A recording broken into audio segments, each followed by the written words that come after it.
Beekeeping in ancient Egypt has a special place in my heart because my name, Melissa, means bee in ancient Greek.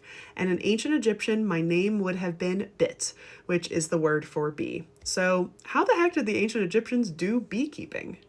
In ancient Egypt, the first evidence of beekeeping dates to around the First Dynasty, around 3100 BCE. There were many different inscriptions depicting bees and how they were kept, including in the solar temple of Niuser, which was built to pay tribute to the sun god Ra. There are even earlier inscriptions of what appears to be some beekeeping done. Bees were believed to rise from the tears of the Egyptian sun god Ra, and that upon falling from the sky and touching the earth, the tears transform into bees, which provide Ra's followers with the liquid gold that is honey. This is probably why a hieroglyph of a bee is used for the title of the pharaoh, Nisu Biti. I wanted to also show off a couple of the different words that are associated with bees and beekeeping.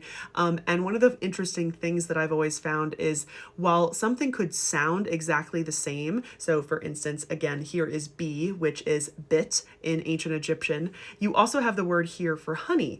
And you would think, oh, maybe that's pronounced differently. No, it's not. It's also pronounced bit, but the only way that you can know the difference between these two words is that little jar, which tells you that it is the thing coming from the bee that can be put into a jar. Now, ancient Egyptian beekeepers kept their bees in clay or mud pipes, approximately 1.2 meters in length and a third of a meter in diameter. Now, these were typically constructed with a bundle of thin sticks and grass and even reeds and held together by mud while they are baked in the hot sun. Essentially, these are hollow artificial logs where the bees and the hives could be kept. One side would be packed with a wooden lid that can be removed and to gather honey. Now, these hives can be kind of kept together in a single apiary, and you can look at very closely the stack of them on this edge of this kind of honey making scene.